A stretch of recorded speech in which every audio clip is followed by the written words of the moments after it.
Olá, queridos irmãos, sejam todos bem-vindos a mais um estudo do livro O Céu e o Inferno. Estamos na segunda parte, Espíritos Suicidas, e hoje vamos dar continuidade à história de um ateu. Vimos semana passada que esse espírito, o Sr. JBD, ele era um homem instruído, mas não acreditava em Deus. E o sofrimento dele no pós-morte é reconhecer que existe vida após vida e que ele tem que deixar de ser orgulhoso para começar a acreditar que existe um ser maior, um Criador, que é Deus. E nesta mesma comunicação, eles evocaram o irmão desse senhor, que também tinha essas ideias materialistas, que não acreditava em nada, mas que não se suicidou e que também não era feliz no plano espiritual. Vamos lá. Pergunta 20. Estais mais calmos que vosso irmão. Podereis dar-nos uma descrição mais precisa dos vossos sofrimentos? Ele responde: Não sofreis aí na terra no vosso orgulho, no vosso amor próprio, quando obrigados a reconhecer os vossos erros? O vosso espírito não se revolta com a ideia de vos humilhardes a quem vos demonstre o vosso erro?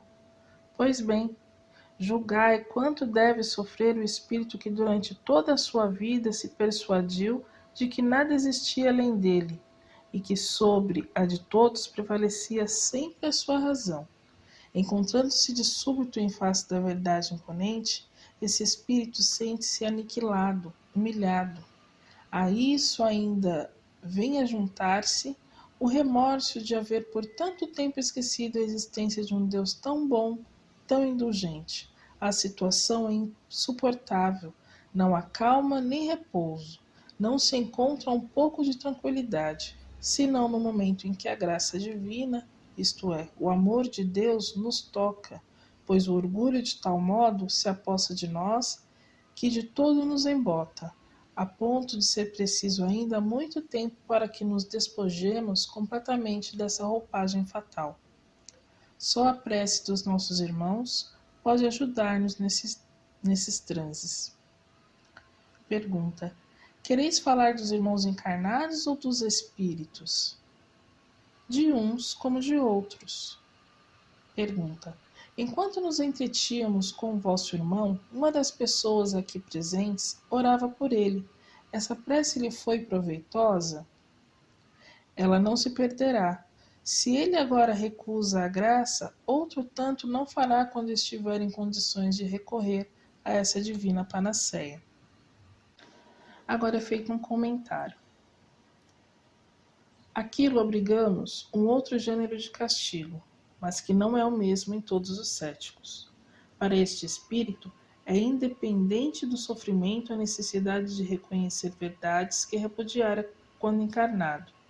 As suas ideias atuais revelam certo grau de adiantamento, comparativamente às de outros espíritos persistentes na negação de Deus.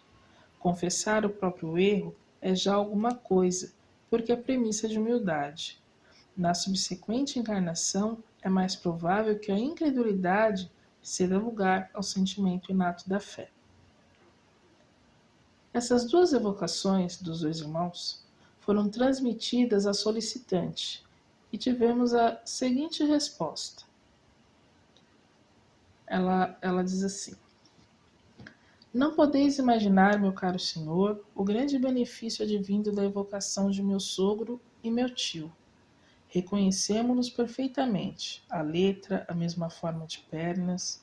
Quanto ao vocabulário e ao estilo, a semelhança é ainda mais frisante. Para nós, a analogia é completa apenas com maior conhecimento de Deus, da alma e da eternidade, que ele tão formalmente negava outrora. Não nos restam dúvidas, portanto, sobre a sua identidade. Deus será glorificado pela maior firmeza das nossas crenças no Espiritismo, e os nossos irmãos encarnados e desencarnados se tornarão melhores. A identidade de seu irmão também não é menos evidente. Na mudança de ateu em crente, reconhecemos-lhes o caráter, o estilo, o contorno da frase.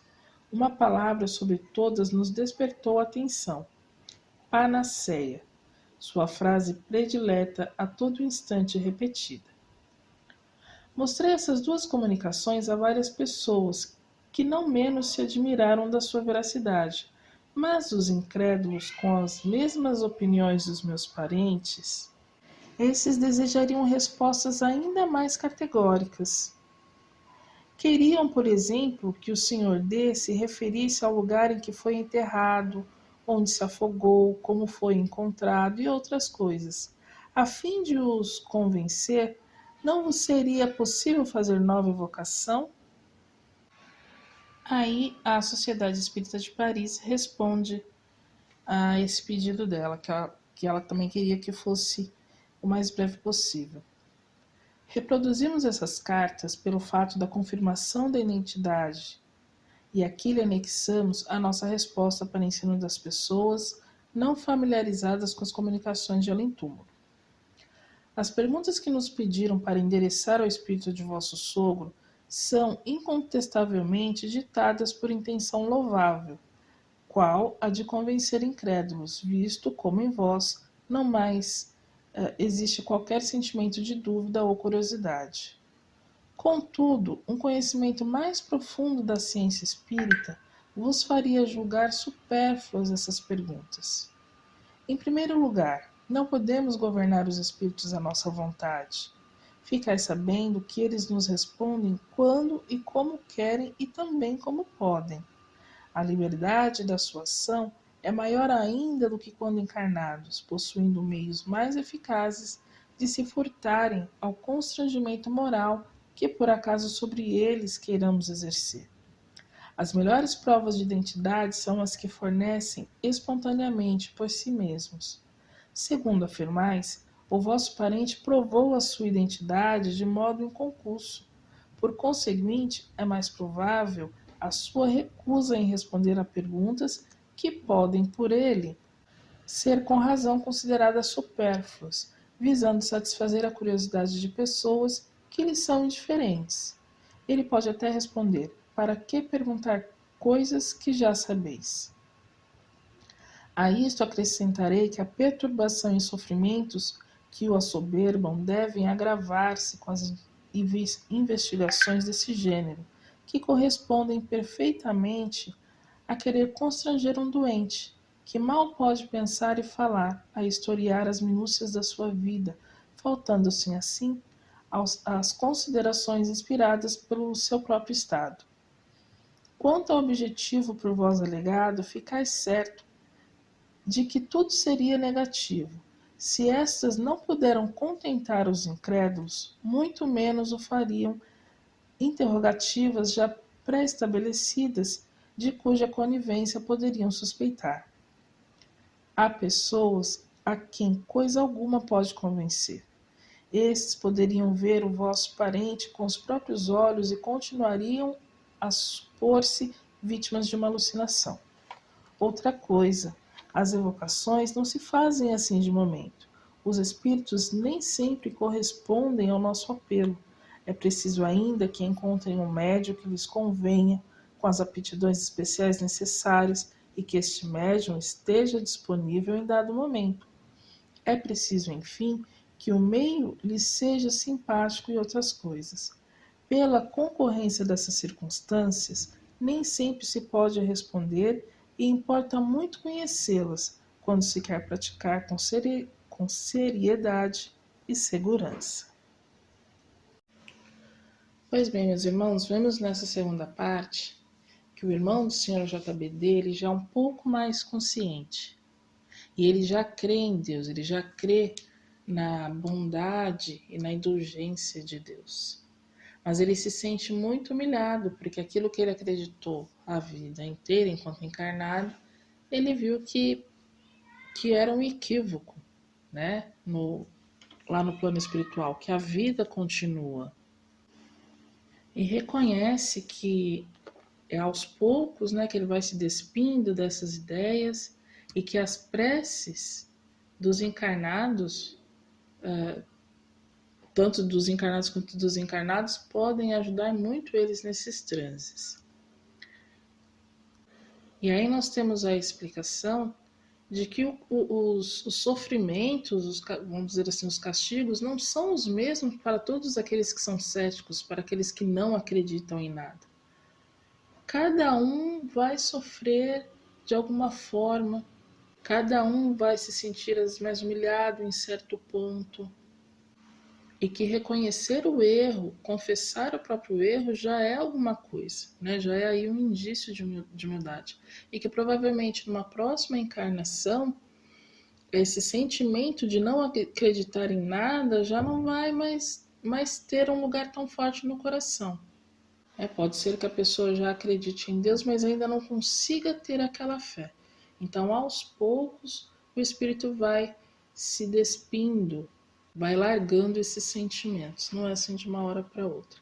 Aí também foram a pessoa que pediu a evocação na Sociedade Espírita de Paris, né? Ela diz o grande benefício que essas evocações trouxe a eles, mas ela também quer as pessoas que ela chegou a apresentar essas cartas, que provavelmente também eram céticos na vida após a vida, queriam mais respostas, queriam que os espíritos dissessem onde eles morreram, como que eles foram enterrados, coisas e tal. E aí a Sociedade de Paris explica que as coisas não são assim. Os espíritos não vêm da comunicação quando os encarnados querem, quando os encarnados chamam. E nós vemos hoje quantas pessoas ainda pensam assim. Né? Elas acreditam que muitas vezes chegando num centro espírita ou pedindo, o ente querido delas vai aparecer lá e vai responder aquilo que elas querem. Nem sempre o espírito pode responder de pronto, nem sempre tem um médium, vamos dizer assim, que está preparado, é compatível para receber aquele espírito. Né? Às vezes o espírito não consegue vir ainda e dar uma comunicação. Então tem muitas coisas que envolvem as comunicações mediúnicas, não são dadas como muitas pessoas imaginam. Né? Não basta nós querermos, mas depende da condição do espírito, da permissão do espírito também. É como dizem, o telefone toca do plano espiritual para cá, não daqui para lá. Então, meus irmãos, por hoje o estudo é só. Semana que vem traremos mais um depoimento, mais uma comunicação de um espírito suicida. Que Jesus abençoe a todos. Até mais.